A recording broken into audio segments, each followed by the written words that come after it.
Nearly lost it then. Nearly had a bit of a moment, but I kept it together. Pride every week. Yes. If it's, I don't know if we should say this or not. If you don't like it, tell us. We'll change the song. Tell us in the comments, and we'll just make it more annoying. Or we'll just tell you go fuck yourselves. We really don't care. Yeah. So before we get, obviously, we're on YouTube, SoundCloud, Stitcher, Apple Music, and then I share it to some other bits and bobs as well. But if you listen to it on this, ask us where else it is, and we'll comment for you or message or whatever. You can find us. Obviously, this is Fastlane 2019. Yes, which actually been quite a surprise. It was, yeah. If I'm honest, because normally it's the pay-per-view where no one gives a shit about. It's like everyone goes, why is it even on the list? Yeah, because no one cares about it. It doesn't need to be there. And most times it's been a pretty nothing pay-per-view, bar a couple of matches. Yeah, this year was pretty good. This was different. I'll do the tribute things real quick. I think there's been a couple of unknown ones, but not unknown, but ones I'm not lesser known. Yeah, that I'm not before my era, not my wrestling organisation that I watched. The main one is King Kong Bundy. Yeah, he was. He was a recognisable name. It wasn't my era again, but he was a big deal in the 80s. The headliner of Wrestlemania. So yeah, that's so. And even though it's nothing to do with wrestling, shout out to Keith Flynn. Yeah, from the because that's again. Sucks. It's one of it seems to be every other podcast we do. It's a suicide thing, isn't it? And it's always a bloke. Yeah, it's that was our friend, but we won't get into that. But yeah, again, it's a shame, and again, you've got problems like that. Reach out. It's because it's becoming too constant. It's too commonplace. Yeah. So there's people that will help. Reach out. Yeah. Anywho, we'll get to the lighter stuff. Yes. Fastlane. I'll go from obviously we do our 10-star rating at the end, but I will say for a non-Big Four pay-per-view, I haven't enjoyed one like that since like 2017. Yeah, it was good. It was really very good. Don't get me wrong, there was a couple of niggling points which we'll get to. Yeah, there's always room for improvement. Considering I think both of us, if not most people going into Fastlane, were just thinking, I'm not really going to enjoy it. Yeah. You can hear that. That is a dirt bike going by because there's an absolute wanker that lives down the bottom of my street that starts to drive around all the time. So if you hear that again, just shout wanker to yourself. Yeah, it's not a dirt bike near yours. So don't get angry. Just shout wanker anyway. Yeah. But it was one of the. I always had that vibe going into these last couple of pay-per-views with Chamber and all that. I've been so disheartened by this new Elimination Chamber that I kind of had the feeling that Fastlane was going to be the better of the two anyway. I didn't think it'd be that good. I'm not saying it was the greatest pay-per-view I've ever seen, but it was a big improvement on what you usually get. It's such a breath of fresh air of hope of right they're getting there. They're doing something. Yeah. So I didn't watch the pre-show. Neither did I. I watched highlights, and it was New Day versus Shinsuke and Rusev, which they won with the up, down, down. That's pretty much what I know about. Yeah, the only thing that interested me from the pre-show, which luckily they caught up with in the main show. Yeah, it was the Kofi thing. Yeah, it's like the McMahon family was seen in their office. He wasn't there for the entire match because he was waiting in the office for this talk about the WWE Championship. Which we'll get back to, but it's the fact that they're putting this thread not only through this pay-per-view, but hopefully building up to something. Because I thought it was just dead and buried. I thought they weren't going to bother. But they did that a few years ago with the Daniel Bryan thing. At least they tried to. Yeah. It was one of those things where the fans were like, they want more Daniel Bryan. They goes, all right, we'll keep giving them. But in Vince's head at that point, well, he ain't headlining WrestleMania. It wasn't until we kept saying it that it's like he had no other choice. So this time they're doing it right. To the point, I hope anyway. I hope it's not just I hope we're going to kick the crap out of Kofi for a couple of months and then forget about it. Yeah. Because I really don't think it's this. I think it is going the right direction, but it could be some kind of let's just use Kofi to get Vince over as the tyrannical boss again. It's like, no, we already know that. Yeah, we already know he's a dick. He's done enough already to make us know that he is. Yeah. So I don't think it's that. I'm clutching straws there, but yeah. First match on the main card was the SmackDown Tag Titles. Yes, which I knew kind of ruined something about this for myself. Which always pisses me off. I knew that out of all the things, I thought, this is probably the one that's going to start with. I think it's a good, strong opener. Everyone in the match is good anyway, and obviously it's Miz's hometown, so it makes sense. Yeah. It came out to absolute thunderous applause. You know, I mean, everyone was absolutely loving him. Everyone kind of likes the Miz, face or heel anyway. So I'm actually surprised how well he's doing as a face this time, because last time I think it fell flat a little bit, but this time it seems a little bit more natural and it just seems to be working better.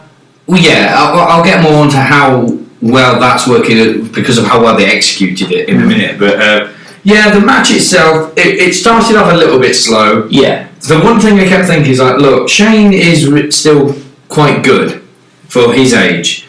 He's very fast and very agile, but he isn't as precise or as flexible as he thinks he is. So some of his punches don't even look like punches. It's just his arms flailing about. I think he should get rid of that swing over DDT thing, because it just looks too slow and not sloppy, but just like more as if kind of thing. So, but it did. The ball started rolling. Momentum started. The main thing I took from that was the coast to coast. Because it was like a standoff on because I genuinely thought. I thought he was going to go for it, and then obviously, is it Jimmy that was at the top, or was it Jay? I don't know. They're twins. One was down the bottom, one was up, and he's like a stare off. It's like a game of chicken. Who's going to go first? Well, I thought they were going to do it where they both kind of shrugged, and Shane would somehow either go over or under. We'll say it's Jimmy jumping. Under Jimmy. Oh, so he hit Jay and Jimmy would hit me. So it was just they've got each other's partner. But no, I did not expect a coast to coast in mid-air. Oh, it was great. It was awesome. Because it was new, the crowd loved it. It went really well. I did like that. So, but the match went the way I knew it was going to go, or expected it to go. We had like Miz's dad there as well, cheering him on, and then he kind of like told him to go to top. He comes to go top rope, which Miz doesn't do very often. And he did a frog splash. Well, the first time he went up was the crossbody to the outside. Oh yeah, and he hardly ever does that, and he nailed it. Yeah. I was like, wait a minute, put something else in your arsenal, why not? But yeah, obviously the closing moments where his dad saying get up on the top rope, he did it. He jumped and did a frog splash, but the knees got up from Jay. Sloppy pin. It's a bit of a sloppy pin, I suppose. Yeah. It was like basically knees were up and it was into a roll up, wasn't it? And that was but it just seemed to be a bit like, oh yeah, I've got you, and then 3, which I'll let it slide. Because the thing with this feud and this whole thing going on, it's more about the story. I think, But I always thought if you're going to do anything right in a match, it has to be the finish, because if the pin doesn't look real, you kind of lose. Yeah, it's like fair enough. You can have those drape over pins where you know the other person is absolutely battered, but when it's a kind of pin where you're like, all right, he was still with it, he was still conscious. He could have got out of that. It would seem like one of them, but like I said, I'll let it slide. It was the aftermath that was, I would say, predictable, but not. It was up in the air a little bit. Yeah, that's it. It was up in the air, and even right up until the last moment, they held on for it for quite a while, and then it was like hugging, and then they hugged Mrs. Dad and handshakes and all this kind of stuff. I just thought, are they going to do it? No, I don't think they are. I think they're going to wait for SmackDown. And then just suddenly out of nowhere, just Shane just clobbering Miz to the floor, beat the shit out of him as well. Unfortunately for me, what I'd say, again, I was at work trying to avoid all spoilers. It's difficult. I was on YouTube, and it wasn't a WWE thing, it was like the top 10 most unexpected heel turns. And the image of it was like, I don't remember seeing that. They was like, oh, it just clicked on what it was. Oh, fuck, right, okay. But so you knew it was coming. Yeah. Beforehand, there was I read that backstage Vince was not high on the idea of Shane turning heel, and I understood it because he was worried that a heel Shane will still get cheered more than a face Miz, and I could understand his hesitant because a lot of people love Shane and Miz is fantastic heel, but they built it well enough to make it work. The officials were all for like just give Shane a chance here, let him do the heel turn. So if I was going in not knowing the spoiler, I still would have been that like, right, who's going to turn on who here, if either. And like I said, they made you like hesitant right up until the last second. It's not like a case of this is going to be obvious, but it felt like they were like I said, they were spending time on it. And then it started going a little bit too long. I thought, right, well, it's not going to happen then. Then it went a little bit longer, went, maybe? Yeah. And then it happened. You know what I mean? They just gave it that absolute perfect amount of timing to make you flip-flop. I always had faith. Shane's been here before, and he's always nailed it. So I had 100% faith. Now, the one bit I didn't know about was when he grabbed Mrs. Dad. Yeah, just grabbed him by the face. Just the things he was saying, his body language, his face expression, it's like, oh... He's lost it. Oh, he kicked the crap out of Miz. The only thing I wouldn't have done is that weird, roll-over triangle, which just looked like he was flailing his arms. Yeah, it's just a little bit off. But, whatever. But, yeah... I was so invested by that point, I didn't care. Well, that's it. The execution of where it went down, how it went down, and with who was involved was the perfect way to get Miz sympathy, which makes him a great face superstar in this. In a way, Shane just got Miz over as a face. And Miz didn't all that Miz had to do was get his ass kicked in front of his dad. So, and hometown. Yeah, so the crowd were invested in it, as they would be. I'm looking forward to I'm 90% sure it's Miz Shane at WrestleMania. Yeah. And I'm looking forward to it. Yeah, definitely. It was good. Yeah. There was I'll just get them all out of the way, even though they happened in different parts of the show. Elias? Yeah. I liked it this time. Yeah, I liked it as well, because it just... He wasn't interrupted. He rhymed things quite well with what happened in the match just previously, every time. And it was just one of those where usually just sit there and take the piss out of this town, which he did, but to rhyme it and mix it with what was actually happening in the show was brilliant. I really laughed at when he said, if that's Miz's dad, he ain't going to age well. Yes, okay. Yeah. We might as well just say what happened at the end of the segment. Even though it's through the night, let's just get it out now. 3 different times. Yeah, so on the 3rd time, Lacey Evans comes out again. Who cares? Yeah. Don't get me wrong, she's hot, but, do something. Yeah. You know what I mean? Yeah. And then that distracted him enough to get RKO'd by Orton. Which was out of nowhere. That's right. Didn't you see it coming to the last second? That was awesome. And then a shock surprise of AJ forearming Orton, so that's going to build towards their match at Mania. So, okay, fine. That segment was more than enough. It keeps Elias a heel, and it gets Orton and AJ over for their match. The only thing he doesn't do anything for is Lacey Evans, but she's not doing shit. No, but it's kind of brings it all full circle a bit, because the Orton AJ thing, I was like, well, that's fine. That's all it really needed. Yeah. It didn't need a long-winded thing. It gives them, it just set this. It gives them something to do at Mania without Orton being in a title picture. AJ doesn't need to be in a title picture. He's been in it long enough. So I think it's perfect. It was a weird thing of when I saw AJ, it was one of those where it was only till that point I was like, oh, of course AJ isn't even on the card, which at first I was like, ooh, saying something where you don't even realise AJ ain't on the card, but as that segment went on, even though it was quite short, I was like, I am glad to see him though. AJ, I'm still not going to take away how good AJ is as a wrestler. Yeah. So, it's not going to be, I don't think Orton and AJ is going to steal the show at Mania. But it'll be a good filler. Yeah, I think it'll be a good match. Yeah. So after that Elias segment, what was the next match? SmackDown Women's Championship. Which, in my opinion... SmackDown Women's... Yeah. Asuka, Mandy Rose. Oh yeah, it was. Yeah. Sorry. Yeah. I remember whether it was tag titles, but no. Yeah. In my opinion, it was the worst match of the night. Yeah, nothing really happened, which is disappointing, really, because with this, I was like, my thing here is right. This is the opportunity for Mandy to be showcased here, to be given the opportunity. It's a proper singles match for a title. Asuka's great, so she can work really well with her. Yeah. And it just never really got going, and the ending was kind of meh. I get what they were trying to go for, but clearly didn't work, because she slipped on the apron, and it was Sonya's fault, and she got... Yeah. You know what I mean? It's like, well, she didn't really slip properly, and it didn't... Yeah. It was one of them where it's like... Okay, again, like you said, I see what you're trying to do, but I don't really care. And it just seemed to me, I think it was more of... they are kind of building up to this Mandy Rose, Sonya Deville split... for whatever reason. Hopefully they've got a couple of plans set for both of them in the future.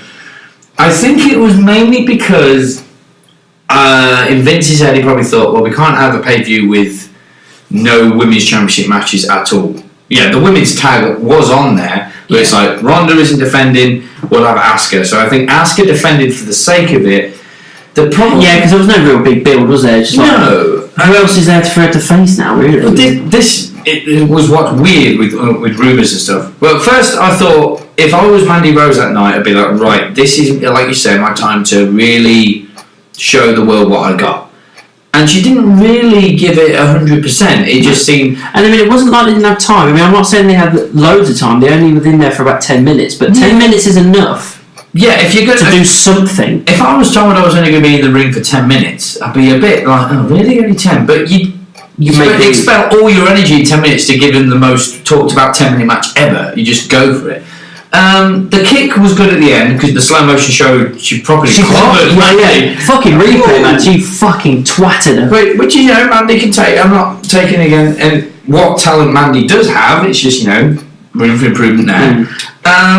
What I thought was a little bit with just the match standard itself and the setup of who the superstars are and everything. It was like I can see Asuka Mandy Rose happening on SmackDown, even with the championship on the line. If Asuka Mandy Rose happened, it wouldn't even have main event SmackDown. So it just seemed like I said, it was just thrown in there for the sake of it to kind of remind people Asuka's about. Yeah. But the main rumour, which if this is going to happen, they need to do something different quick, is Asuka's going to defend the title against Lacey Evans. Yeah, I heard that rumour. But you've got to do more than just a catwalk. Yeah, she needs to actually get involved. See, in my opinion, she should come out with her walk again to interrupt Asuka. Yeah. And then make it look like she's about to go. Well, she can turn to go back up and start walking up slowly, and Asuka's just in the ring, just kind of like fucking hell again. What the hell are you doing? She kind of takes her eye off the ball a little bit, doesn't look directly at her, and then that's the point where Lacey spins round, bolts towards the ring, dives in, and fucking decimates Asuka. That straight away makes you go, right, okay, now we're giving her something to do. Then you've got 4 weeks to build that up. Do that on SmackDown on Tuesday, and then you've got 4 whole weeks to build that up. Yeah, and you can just Lacey and just go, you took your eye off the ball, and you're going to pay for it. Lacey is. I've seen her wrestle in the Mania Classic and NXT, and she's very good at what she does. It's one of them. I did think at some point this year. I think it's no fault of Asuka's. There's a lot of good champions there that just don't seem it because they're not being booked right. Yeah. I'm not saying it's all the booking's fault. Some champions just are taking the belt and not doing anything with it. But Asuka hasn't been, yes, but Asuka hasn't really been given an opportunity to be the champion we know she can be. Like NXT Women's Champion, she was intended to Becky. She was the man down there. She's fucking awesome. But I think to make her more interesting, she needs to become heel. I think she needs to let her ego get the better of her and just be like, no one can beat me. Maybe not with this Lacey Evans storyline. Maybe with Sonya. Yeah, because Sonya's kind of very near future. Sonya's kind of in the middle of turning face, maybe, obviously with the Mandy thing. And I think Sonya's got a lot of potential, and I actually prefer if Sonya got a push over Mandy, really. I mean, Mandy's gorgeous, but at the moment, that's all they're pushing her as. They're not pushing her as a... If you listen to Corey Graves, don't get me wrong, have a bit of a crush on her. Yeah. But you just, every single time, it's just like 10 times a match, it's just like, God, mate, you sound like a perv. And it's just like, I know that's Vince just pushing on that too much. It's like, yes, I get it, she's gorgeous, but she needs to be a good wrestler as well. But Trish was gorgeous, but she was a good wrestler as well. And that's the thing that's annoying me, which is why I kind of prefer Sonya to get a push, because I think she's got more potential as a character. I think they've got to be careful with both Sonya and Mandy in a way, because Mandy is closely becoming like another Alexa Bliss. I'm not knocking that because I love Alexa Bliss, but they're just going to be like, well, you're ripping her off. Yeah. You could do with Mandy what they nearly did with Alexa, but she kind of went a different way. And if Mandy kind of became a Harley Quinn kind of character, I think she'd be able to pull that off quite well, because Alexa is just become this like stuck-up goddess kind of thing. With Sonya, I think what they need to do, mainly to give Ronda a bit of competition, is really focus on her like MMA background stuff. Because they haven't. Yeah, just become this dominant brawler to the point that you want to see Sonya and Ronda face off. You can push that for a while and then get them against each other at Survivor Series. Yeah. I know why they might be hesitant of like, well, we've already got the other 4 horsewomen, we can't have too many MMA women at the end of the day. It's wrestling. It's like, why not? Yeah, but Sonya was MMA coming in anyway. Yeah. I mean, you may as well embrace what you've got. Then it was the Kofi Kingston thing. Yes, the next segment, and this is where McMahon was being a prick. He was told, like, he was waiting in his office. He said he was waiting for hours. Yeah. He was like, where are you? Yeah. Then the New Day kind of burst in with them and just kind of sang Kofi's praises, and they said, right, The WWE Championship is going to be a triple threat, and that match starts right now. So you better get out there. And at the same time, I bought into it. Kind of buying. I bought into it. So you're not putting the WWE Championship on now. I thought that. I was like, no way. I'm fine with this being a triple threat, but not now. Not now. So I still agree it should have been the main event, which it wasn't. It should have been. But we'll get to that. So Kofi comes out and they announce him and everything, and saying it's going to be a triple threat match, and then nothing happens. They're like, no, something's up here. Something's going to happen, and then they announce, no, it's actually going to be a handicap match. The Bar come out and they beat the shit into Kofi. And don't get me wrong, the storyline itself was all told really well, and I think, again, they're building it up really well. The New Day came out, they got decimated by Shinsuke and Rusev, but all the story was told well. My only niggle with this is that it went on a little bit too long. It just I totally get the point here, but it went on a bit too long. You could have trimmed down the pay-per-view a little bit here. Yeah. A little bit too long on it. Just beat the shit into him, pin him, and get on with the night. Yeah, I get what they achieved their main goal, which was sympathy for Kofi. Yeah, get him over. Once he was out there, it was like... You can see how sad he was as well. Like, even Sarah was like going... He looks so upset and gutted. That's brilliant. But he's playing it really well. He's acting it well. Yeah, well, I was there when that Kofi was there. I was kind of sitting there, and I was like, I am 75% sure the next music I hear would not be Kevin or Daniels. Yeah. It went the way it was. I thought, right, here we go. Vince abusing his power. I'd rather the announcer didn't just say the Bar, just have the music hit, and they'd be like, oh god, it's got to go against these two. Not like a jaw drop moment, be like, oh fuck, alright. Yeah. But during this whole thing, I thought, if you're going to do anything with these guys now, I would have done it. What I would have done is have it go the exact way it was going, the Bar just being smug, kicking the crap, still Kofi fighting back every now and then.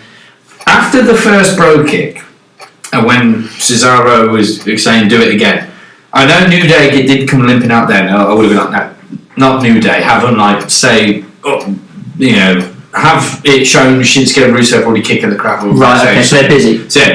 So if there's any point to somebody, who's going to save Kofi, and you hear that, and Sanity come out and kick the crap out of the Bar, and then just for good measure, drape Kofi over one of them so he gets the win, big pop, and then you can just give Sanity something to do. Yeah, but it's not build Sanity in the whole, especially with their name of like, not to rip off the Shield entirely, but they'll do what they want. Things that they think are not right are insane, so to speak. Like, why the hell are you putting Kofi in a handicap match? That don't make sense. They're the ones to bring Sanity back to the WWE, and it can build up. So Vince doesn't reference it straight away that they're fucking up his plans. It's like later down the line, they might stop Baron, Drew, and Lashley doing an injustice, have a thing with them, and eventually they'll just keep getting involved in situations that nothing to do with them until about, I don't know, midsummer time. Vince is like, right, this needs to stop right now. And I don't know, that image, because at that point, if Sanity and then got that momentum of like, they just arrive, turn up, kick the crap out of everybody, they're on fire right now. That image of Eric Young just being square in Vince's face with the other two behind her, you got something to say to me, like, oh yes, let's do this. So yeah, do something with Sanity. That was like a perfect opportunity. And Nikki Cross, she's not done anything for weeks either. Well, another thought I was like, surely he's got to be a Raw. Why not Nikki Cross and Asuka at Mania? Why? Oh yeah, I was thinking there's plenty of Raw women's stars that aren't doing anything at the minute. Did you hear about Alicia Fox apparently turning up intoxicated? That's why Arn Anderson got fired. He let her wrestle still. That's the rumour. It's like 90%. Didn't know that. But she hasn't turned up for work in a while. Like, we got a great loss with Alicia Fox. But I was thinking, if Corbin, Lashley, and Drew stick around for a while, why are they team? Yeah, but if they're going to hear what they're called, 3-man bland. Come to Holly call them that. 3-man bland. Yeah, which is fine. I bet that was Ross, wasn't it? Probably. It seems like if a Ross. they're not going to stick around, throw someone like Dana Brooke in there with them. So if Sanity do square up the room, you've got Nikki against Dana, and then Corbin, Lashley, and Drew with is it Adrian Wolf? I think so. Damo. And Eric Young. Yeah. But yeah, they didn't do it. Hopefully they got something going on with them. Because it's about Raw, weren't they, for many? Yeah, because the other thing I had thought with Elias after Lacey did her thing and he was going, no one's interrupting me. Again, it was great that Orton did it, because literally came out of nowhere, didn't see it coming. But I was looking at it like, right now, if it just went, and Bray had appeared behind the lights, and Bray's back for Mania season. But you just want Bray back so bad, we don't care what way. A part of me is hoping that I don't see him at all on the build-up to Mania. I want him to return at WrestleMania. Okay. I know he did it last year in the Battle Royal, but do it on the main show this time. It's been that long, I'm missing him now. So so next match was, I believe, the Raw Tag Team Championship. The fatal threat. This was good as well. Don't get me wrong, it wasn't amazing, but it was better than I thought it was going to be, because I thought they'd just kind of jobbed them out a little bit. But everybody got that. It took a few minutes to get going, but when it did, everybody had their moments, and it kind of got really going. And I'm happy that the Revival retained. That's the thing I take away from this, is because I honestly thought for a split second they're going to give this to Black and Ricochet, because I thought to myself, what else are they going to be doing? It was one of them where when they announced it, it was like, right, this has potential. So I kind of got ready, but during the entrances, I just started to get concerned, because I was thinking, right, Ricochet and Aleister did get a good pop, but the pops they used to get, not so much. Again, probably bad booking. Same with the Revival. With Bobby Roode, a few hundred were singing his song. Back in the day, the whole arena was. Big, so it was like, oh man, the crowd are probably just thinking, what's the point of getting invested in this? But I was there thinking, right, these are 6 NXT guys that I know are great and do it. They can show off. First few minutes, again, it just seemed quite standard. It wasn't until, I think it was when Chad came in, he did that, I don't know how he does it, but the strong German suplex. Yeah. And it just all kicked off from there, like splashes and just going nuts. It was like, here we go, the momentum's rolling, and it just kept going from there. And Ricochet jumping from one corner to the other to the outside, I was just like, oh, this is why I love him, kind of thing. But no, I think the result went well, and the match did what it was meant to do, which was kind of shoving up Vince's ass a bit. Yeah, trying to get them all over. We're NXT guys, and we can potentially steal the show. Wasn't the show a stealer? Yeah, but I also like the fact that the Revival won clean. There was no dirty tactics. It was like they took the Caesar opportunity, they tagged in, Chat Machine, good night. Yeah. And I like that. It's like, right, okay, that shows strength, and I want that from these two. Yeah. It's one of, again, unfortunately, it's just a little, not dig, but like, I'd rather not see Ricochet and Aleister as a team. No, Aleister should be that lone wolf. Yeah, I don't mind them doing this team stuff at the moment, but I want them in proper feuds. But at the moment, what can you do going to Mania? Yeah, I mean, it does make sense at the minute, because they're part of the Dusty Rhodes Classic. But if they win, great. If they don't, I think as soon as they're eliminated, it's like, well, why are we still a team? Yeah, not saying they're not great together, but they're better separately, I think.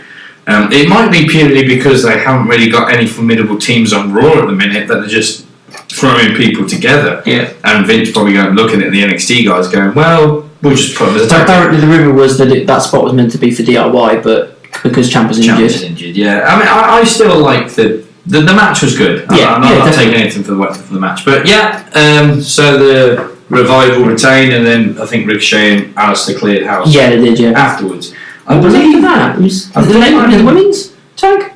No, it was the United States Championship. Oh yeah, which wasn't scheduled. So this was just like thrown together randomly. I didn't think this was going to happen at all, and then it's just like, this is happening. I don't really know what it was about that match. It was my favourite match of the night. Yeah, same here. I mean, well, I don't know whether it's my favourite. It was for me. It was close to the Raw tag team. But I still definitely enjoyed it. It was really good. So what was it? Joe, Andrade, Ray, Truth, and Ray. Yeah, and everybody played their part. Yeah, even Truth did really well. Yeah. No offense to Truth, but it's our Truth. It's just everything. These Andre and Ray have been in the ring together quite a lot. They're so good together. They're so good together. But just I don't know. They seem to just all four of them had chemistry. Yeah. So there was hardly any fuck ups. They knew where they needed to be at the right time. At one point, when near the start, where I think Joe slid Ray into the bottom rope, Andrade caught him in the DDT position, and then Truth came and collared him down. Joe just kind of stood there. Usually it'd be that sell of looking back and forth to go, he's going to jump. And he just kind of stood there with this like a Joe look on his face, and then he's like, fuck it, and leapt. And I was like, yes! As soon as he did that, I was like, this is why I like Joe.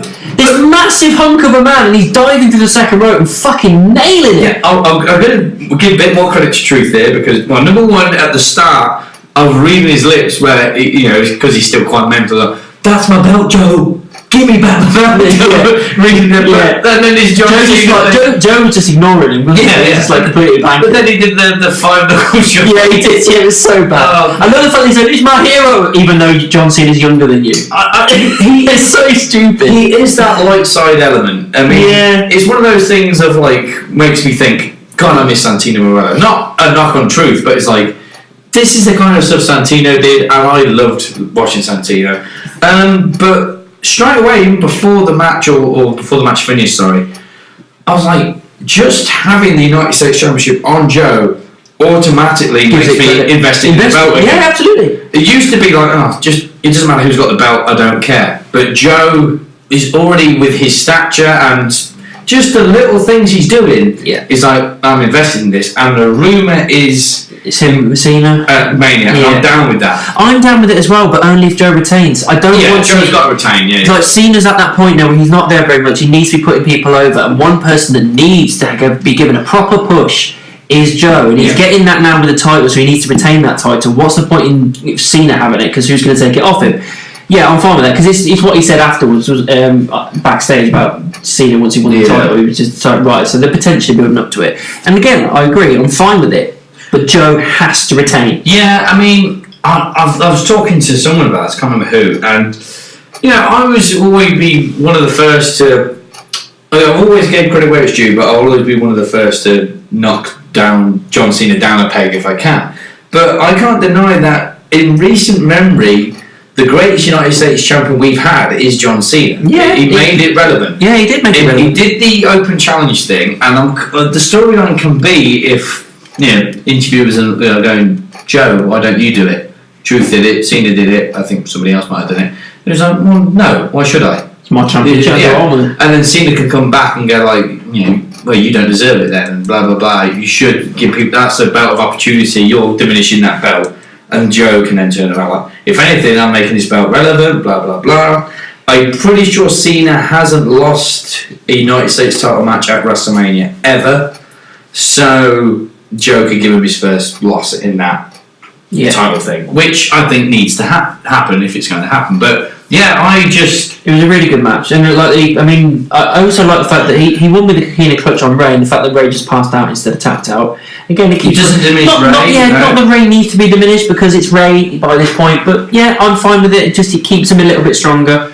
It just seemed like it's not that there wasn't enough spots to remember. It was either there was so many that were just not like jaw dropping, but great that you just like you blink, you miss it.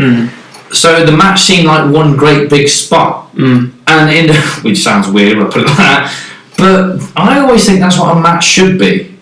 Just this. Like there's so much stuff going on that you can't possibly talk about everything that's happened. But like the Goldberg Lesnar thing at Mania, we both think Goldberg was past it and never the greatest wrestler anyway, and Brock Lesnar doesn't really wrestle nowadays, but the match from start to finish was just a bulldozer of spots that it made it memorable and really good. And I think this is what the Fatal 4-Way did, but we actually had some decent wrestling in there as well. So I really enjoyed that. Next was the women's tags. This was the kind of the meh match for me. Yeah, it was a shame. It's a first defence. It's Sasha and Bayley. Nia's still great. Tamina couldn't give a shit really. But it never really got going for me. There's nothing. I can't really recall any major spots, to be perfectly honest. There was a couple of botches as well. It's just seemed a little bit sloppy in a couple of places, and I just expected better from the girls. Not from Tamina, but from the other three, I expected a bit more. I think. I know why they did it so late on the card, because I was thinking quite early on, like, they can't have SmackDown tag titles, women's tag titles, Raw tag titles. You've got to split them up. Yeah, you've got to have single matches in there, otherwise you can't go tag team. Although there wasn't a lot of single matches on this card at all. No, but you've got to mix it up. It was very rare ones. If you got all the tags out the way in one go, it'd be like, well, that was just weird. You know, I think after, if it was like, all right, third tag team match in a row, you'd be like, I want the variety now. Yeah. But anyway, I think they'd have to lay the card to try and, obviously build the championships up a bit. It probably would have had more momentum if Tamina and Nia had won at the Chamber. So, and then Sasha and Bayley could be like, we need to win this to get to WrestleMania. And then I think the crowd would have been a bit more into it. So this is why I would have said I wouldn't have minded Nia and Tamina winning at Fastlane. Oh, Fastlane. So that the other two can get it back at Mania. You build up for 4 weeks and then they take it back. Yeah, but again, you're just watching a rematch from Fastlane. Yeah, I suppose you are. Unless you do a triple threat, fair four-way or something like that. Or no DQ. Yeah, I mean, the way it went down, say, it wasn't a lot. The only person I didn't really think did anything wrong was Bayley. The suicide dive she did through the bottom rope, she nailed. I'm not saying, I can't remember Sasha fucking up, but there was a couple of times she was part of a botch, whether it be Nia or Tamina or whatever. Because what annoyed me, well, I love that choreo with Michael Cole at the start when Sasha coming out. It's boss time choreo. Oh, cool, oh, really cool? No. Like, yes, we feel that way as well. Those are the two things. Every time it says it's boss time, it's like, oh, fuck off now here. The big dog! It's like, shut up, Michael! I just shut up! The fact that Corey's on board with it, like, boss time. It's like, really cool, we're doing this again. I was like, yes, I'm with you, Corey. It's so annoying now. It's like, we get it. It's Sasha Banks, it's fucking Roman Reigns. We're fully aware. Yeah. But again, it says boss on her knuckles and it also says big dog in his fucking t-shirt. I hate this. I hate the name the Boss and Hood connection because it's like you could have had something more correct. What Bayley and Sasha would have done, stop ripping off the Rock and Sock connection. Yeah. And I just don't like this smiley Sasha thing. I think she needs to turn heel. But you can't have face heel. No, I think tag champs. No, I don't mean right now. I mean soon when they haven't got the belts, like to kind of do a Miz Shane thing, have Sasha blame Bayley for the loss of that. I never generally thought Tamina and Nia were going to win. When Nia lost her footing during the Samoan drop, what pissed me off was the commentators going, "Oh, Sasha really smart there, shifting her weight, so Nia." No, why don't you just call it how it was? Nia. No, don't say but go. Oh, Nia lost her footing there. Yeah. We're not idiots. This is you cannot shift your weight when you're already picked up. I totally agree. Like the commentators seem quite hell bent on doing that lately. Whenever there's a botch and a problem, someone makes a mistake, they're not there to just go, "Oh, there's a bit of a mistake there, a bit of a misstep," or anything like that. They don't call it as it is. They just do. Oh well, they just come up with any excuse. Oh well, that person did that, and that's why that didn't work. No, I just saw it in the ring, just like you saw it in the ring. Just call it as it is. But the thing is, like the kayfabe line is a very thin line these days. We bounce back and forth between what's real and what's fake. But when you're calling stuff in the ring, you can't fake what we see in the ring. Just tell us as it is. The thing, you can easily recover. Or say nothing. Because honestly, like if the worry they've got is like Nia's got to recover quick because people go like, well, why does Sasha just stand there like a lemon? You could have recovered easily because the way Nia lost her footing, Sasha kind of slid down her shoulders a bit, too near her ear, and she could have quickly said, "Right, I'm going to get up, give you not this big sentence." She could have just gone, "Right, headbutt me." So Nia can get back up, headbutt Sasha so she's stunned, and then get back in that Samoan drop position, and then go from there again. Tamina is the living proof of just living in the shadow of somebody else.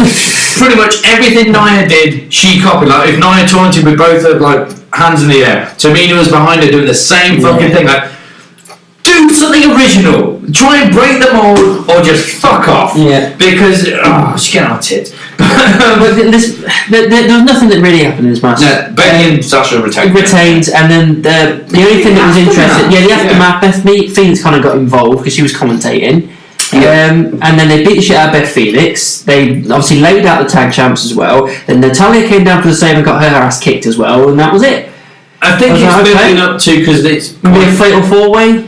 I don't know. I mean, it's well documented. Natalya and Beth are best friends. Yeah. So I don't know if Sasha and Bayley are going to be defending the titles against somebody else at Mania, but it's looking like it might be Natalya and Beth versus Nia and Tamina at WrestleMania. I think there's going to be a triple threat, if not a four-way, for the title. Possibly, because the first rumour was meant to be, or was Sasha and Bayley potentially defending the titles against Lita and Trish, which I get the WrestleMania appeal, but it don't make sense in the long run. No. That's just a cheap pop for Mania. I don't need that. Yeah, but again, the aftermath was put them in the triple threat or something. Yeah, but don't have them win. It was they did what the execution was kind of well done. It made Tamina and Nia look dominant. But again, Tamina got in the fucking way when she went for the leg drop. She could have stood anywhere, but she stood on the apron when Nia hit the ropes and nearly knocked Tamina on her arse, which I would have preferred. But it stopped Nia's momentum because she didn't get the spring back from the ropes, so she kind of went, ooh, her fucking leg drop. I was like, alright, you've recovered. That was shit. But it would have been better if Tamina was just out the fucking way, like at the job centre or something. So, I mean, I can guarantee if she was like, if you went on WWE.com tomorrow and go, we've come to terms with the release of Tamina, AEW ain't going to pick her up, I can tell you that. So, anyway, yes, moving on. Rant over, no. Then I think it was the WWE Championship. Yes, and I, like I said before, I still think this should have been the main event personally. But don't get me wrong, I enjoyed the main event. I think I enjoyed it as much as I enjoyed the WWE Championship. So it's like, this is why I think I would have agreed with you. I was thinking that as the match started, I was like, this is ridiculous. It's the WWE Championship. It should always be on last. But I can see why they didn't with the way it went down.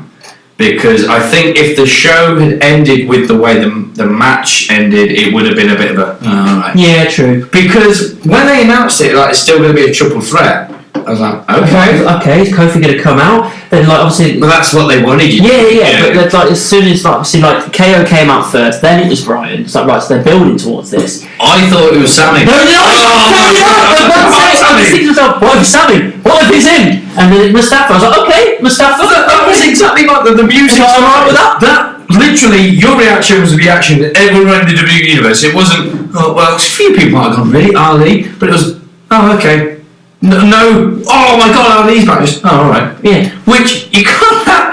I mean, I don't. I'm not saying he didn't do well. I think he did. I like Ali. I really do. He's got a lot of potential. It just kind of.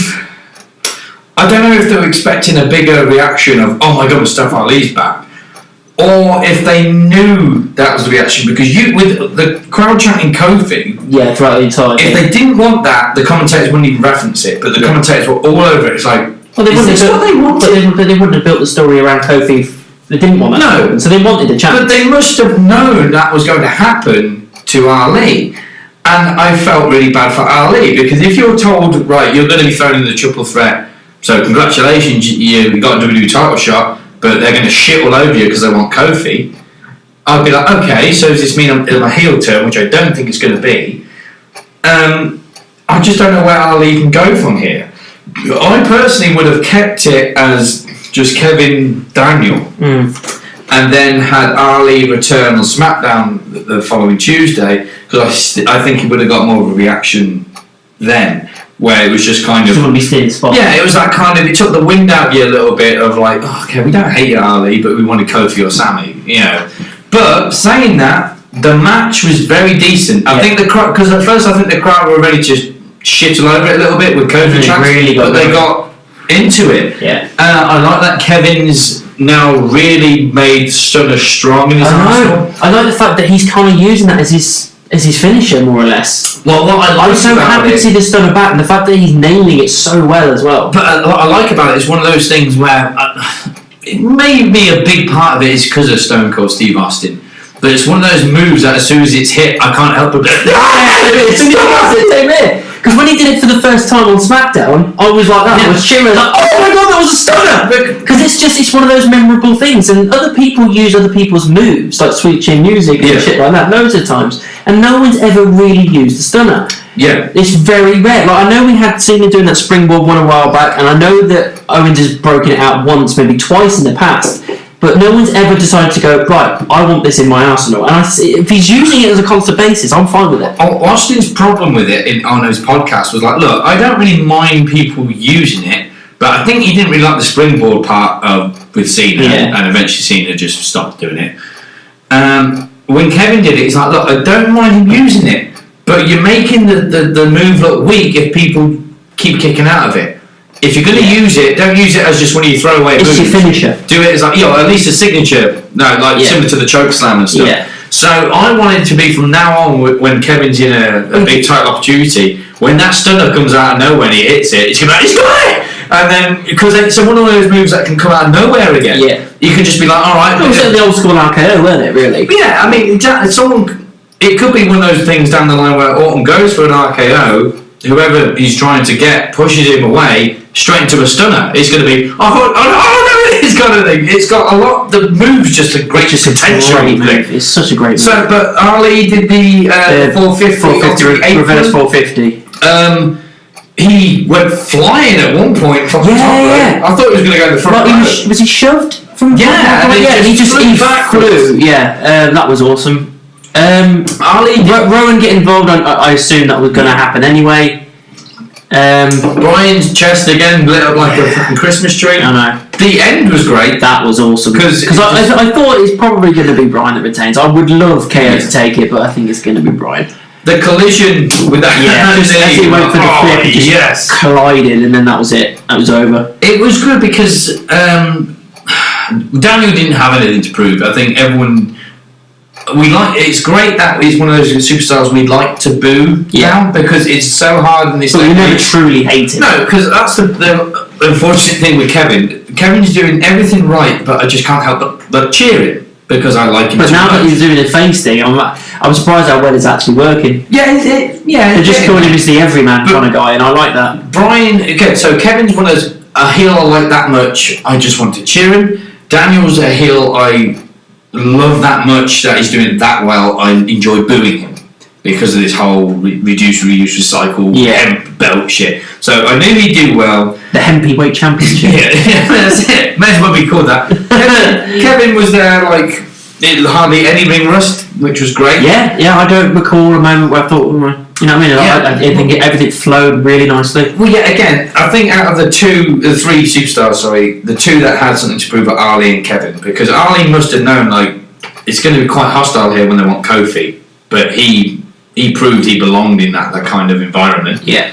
And Kevin, I think more than anything, was like, because he's returned so late in the season, around WrestleMania season, I think he just was like, I want to put on a performance that well that Vince goes, right, we need to throw him at WrestleMania. Because you want to be on the card at WrestleMania. Of course you do. So, yeah, I thought the match was really good. Solid. But again, with the, not the outcome as such, but with the end, the knee was great.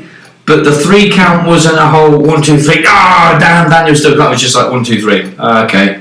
And if it was at the last point of the show, it would have felt to me of 1, 2, 3. Cool, I can go home now. Okay. Because I don't think anyone really believed that Daniel was going to lose it. But no one ever really believed that Shield were ever going to lose either. No, but I'll get to what they could have done in a minute. Okay. But yeah, it was a good match. I enjoyed it. Yeah. Then was Charlotte Becky. Now. This didn't really go the way that I thought it was going to go. Oh, it did for me. But I didn't think it would go because nothing really happened in the match. You know what I mean? Yeah, my brother hated it. Basically, like Becky was just getting beaten the shit out of Charlotte because of her injured leg and everything. Ronda just came out and just attacked Becky for the DQ so that Becky is instantly inserted into the match. And I'm totally fine with that because that's what we all want, and I'm so behind that. Like, fine, if that's the way we get her in, that's not a problem. Even Becky was kind of laughing, like, well, I'm in the match. She made it so.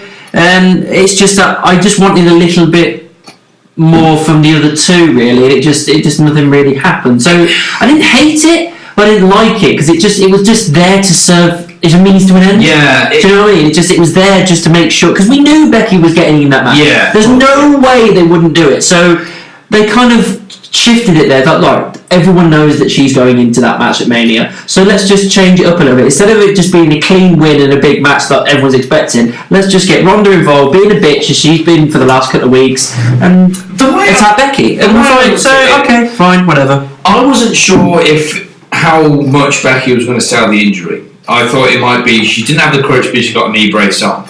The fact that she was coming down on crutches, I was like, right, I see how this is going to go. Like, Charlotte's really going to lay into her and Becky's going to fight back gradually. But my concern was like, the way Becky's injury is in this storyline, there's no way I can see her. What's the word I'm looking for?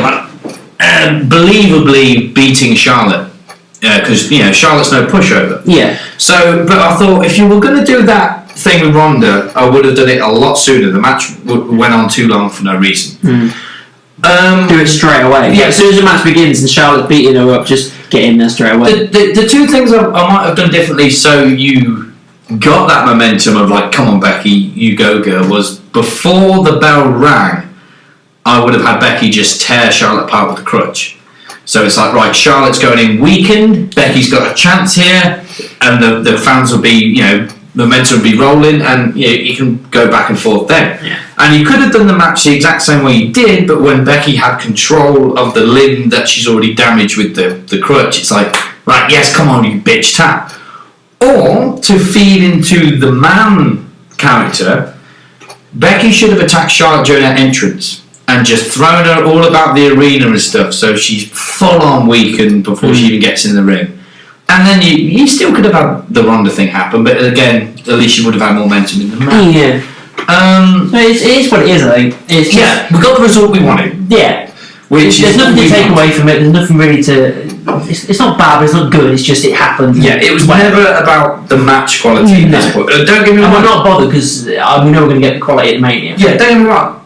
When they're both 100% healthy and there's a belt on the line, I'd love to see Charlotte Becky. It's always a good match, but at this point it was more about the result and the storyline than the match.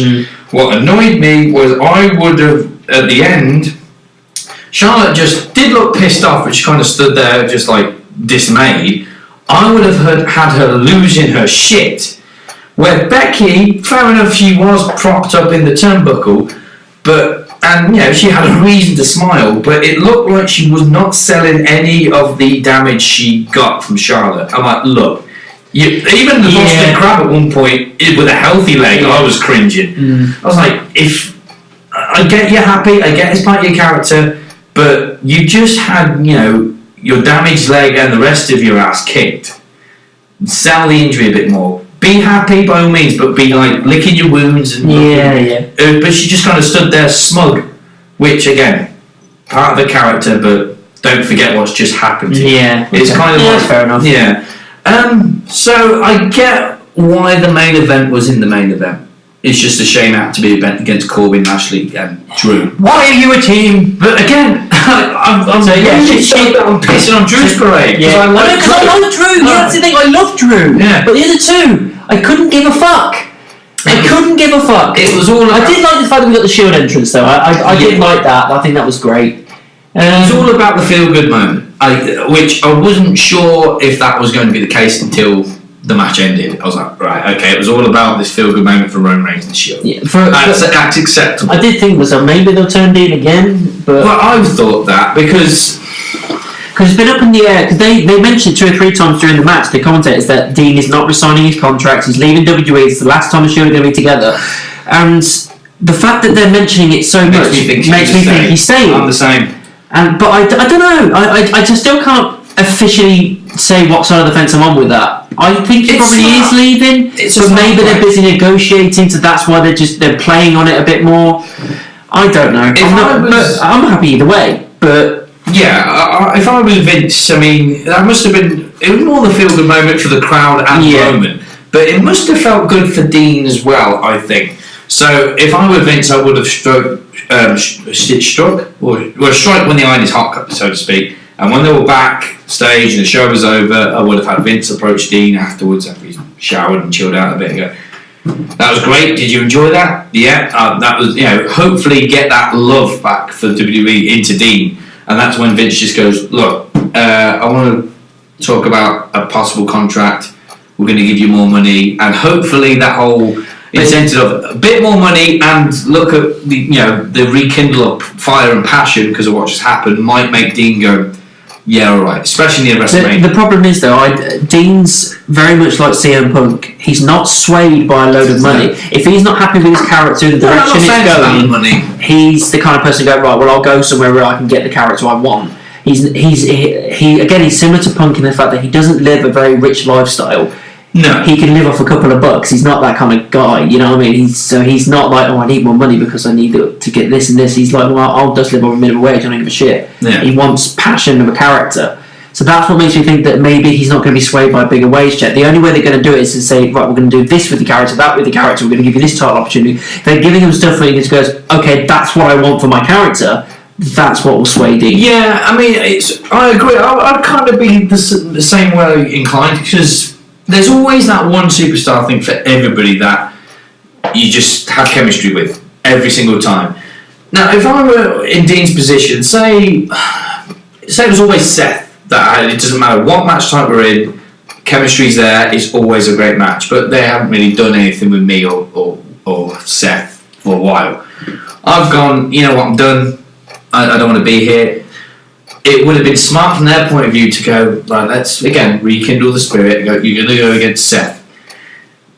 If you have a match of that caliber again, where the crowd are into it and everything goes smoothly, you're going to come back there feeling great about yourself. Maybe have that love back. And again, it's not all about the money. No. If you've already got the passions back, and they go, how about a bit more money as well? You're not going to say no. Yeah. So if you go like, oh, I love this again. Should I stay? Do you want an extra 20 grand? Yeah, all right, I'll stay. Yeah.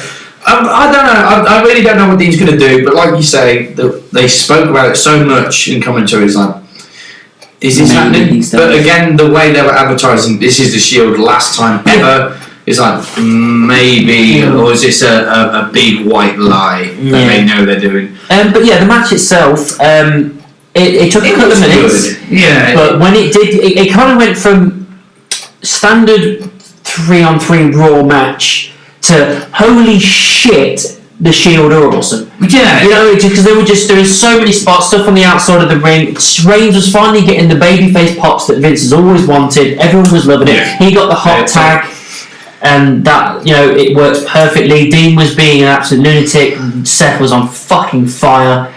Just again, it shows how great they are together. And I don't want Dean to leave, but it is going to happen. The execution was done well, because again, you can't, unless you've got an amazing storyline. Every start of the match from the opening bell, you have to go right. First thing we need to do is build the momentum. Yeah.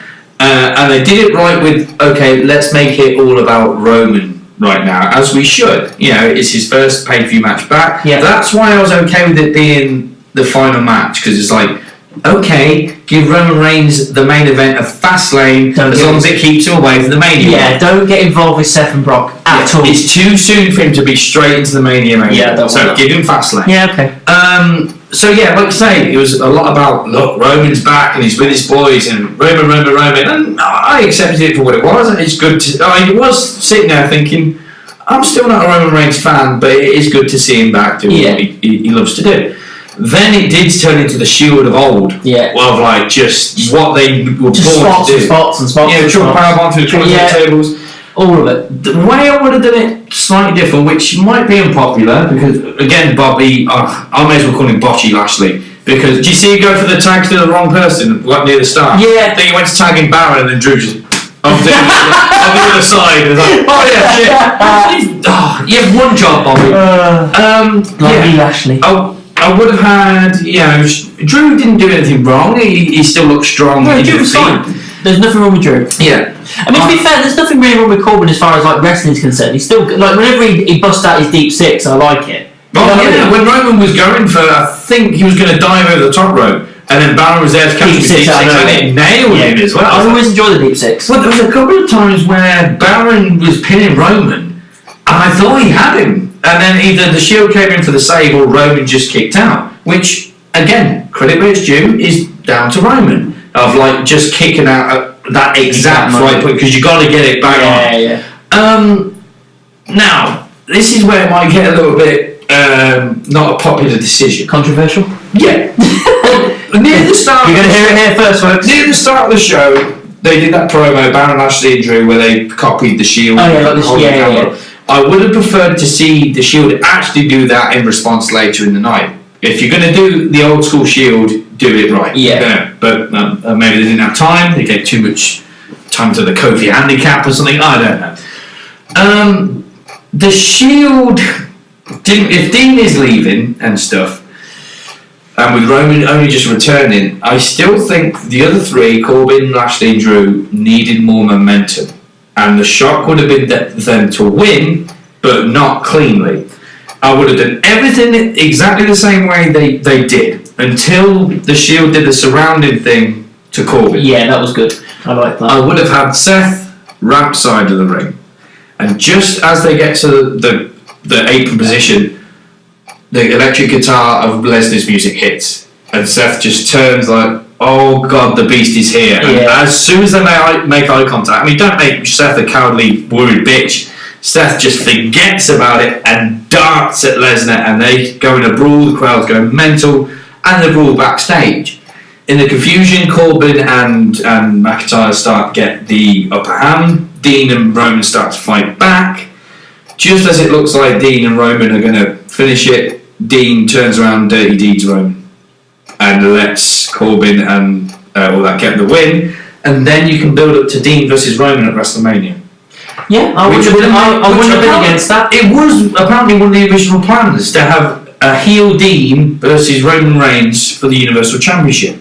You can still do that, just not with the belt. Yeah. Because it just would have made sense to me. And even though people probably still would have liked Corbin, it would have gave them momentum, especially heading into WrestleMania. Yeah, I mean, I'd have been fine with that. I mean, it keeps the thing about Seth and Brock going on and get it built into the future for Dean. Story. Yeah. So it would have. They've got 4 weeks, so we'll give them a chance. Yeah. But then it gives something Dean and Roman to do, like I say, it gives momentum for the others. Yeah, I'd have been fine with it. I'm still happy with the way it went, because if Dean is leaving, it's a good feel-good moment. They did the final triple powerbomb. You see Seth swear. One more motherfucking time! He just didn't care. I think he's getting a bollocking for that. Yeah, you get your triple power bomb, you get your pin.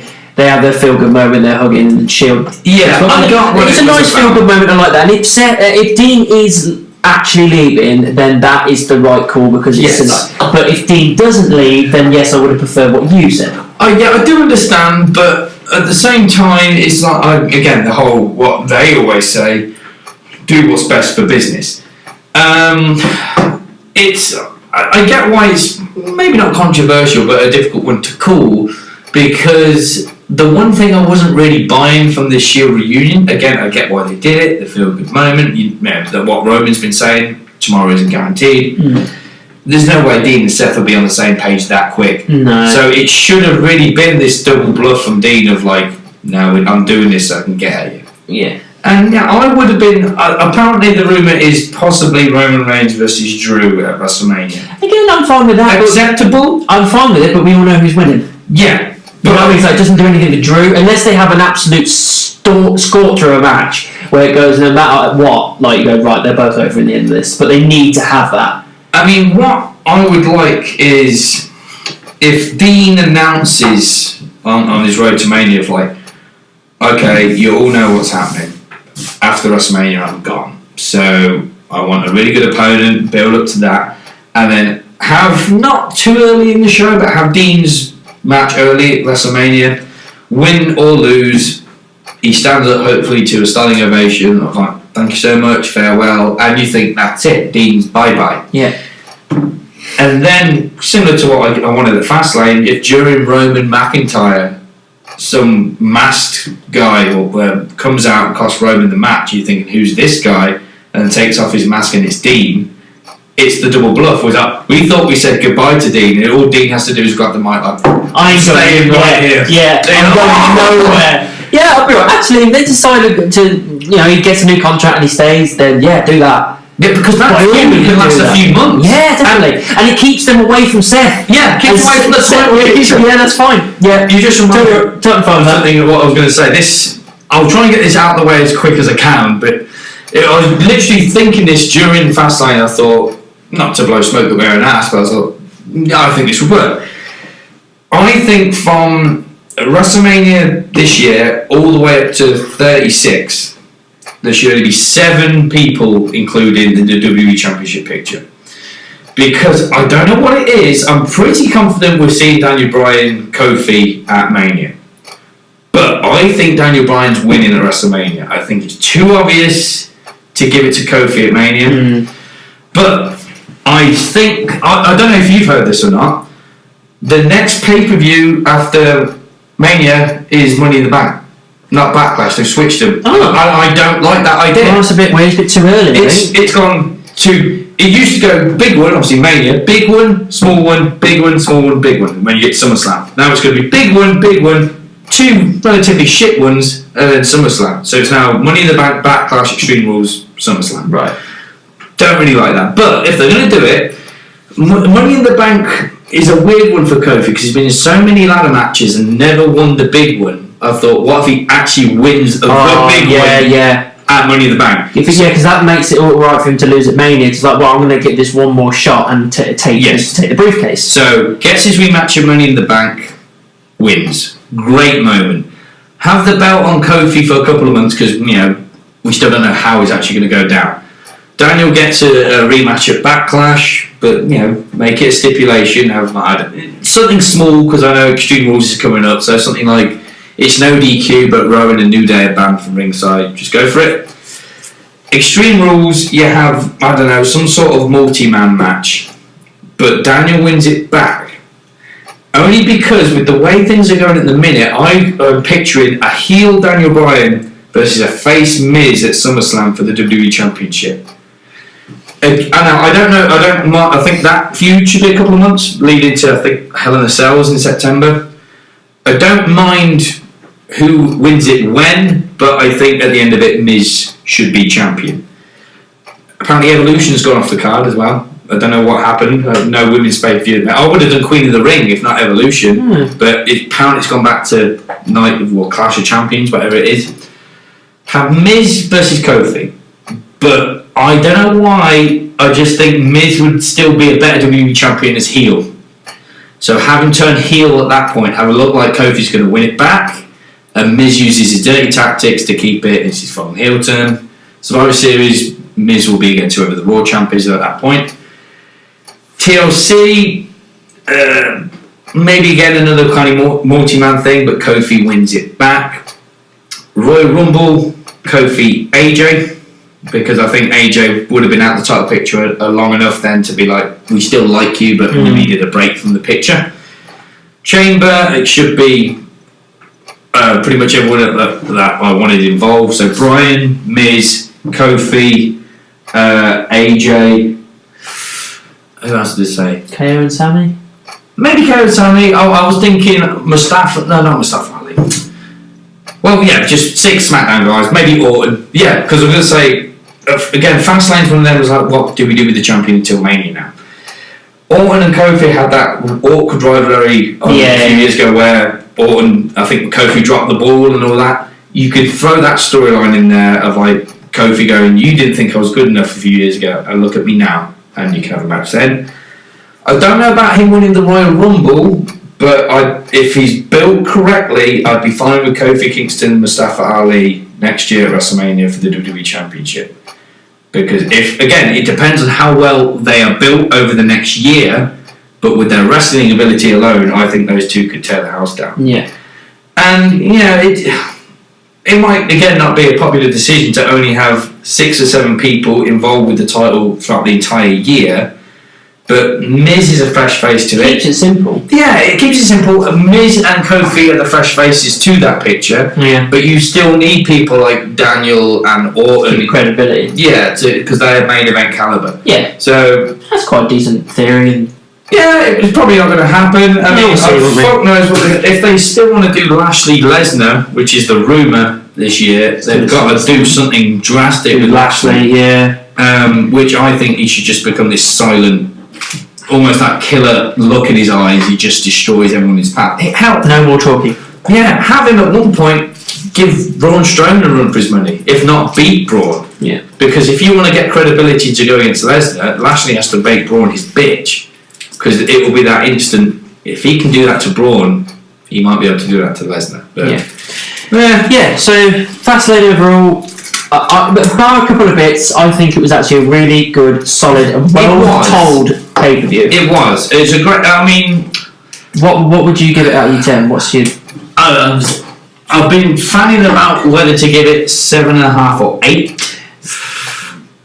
I think I'm going to go with 7.5 purely because, again, there was a few botches, and like I said, there's room for improvement, but the bits where there was room for improvement were big things they could have done. Not just like, yeah, great, but you could have done this slightly different. This was more like, okay, but this could have been so much better if you did it this way. Me, it was 8. That's when I was thinking, like, I'm going to give it an 8. So we've got 7.5 and an 8. So considering it's Fastlane and it's the one before Mania, that's a pretty decent score. Yeah, to be honest. I was worried going in because it's a shame that this is the 35th WrestleMania, and I'm not exactly feeling the build up to it. It doesn't feel like I'm on the road. But we got 4 weeks, so we'll see how it goes. But Fastlane did help, kind of. Yeah, definitely. Hence the name. It's like, right, we are into the Fastlane of Mania. Fastlane, baby. Yeah, and I know a few things that have happened on Raw which have set the which road. I'm going to watch tonight. Yeah, which.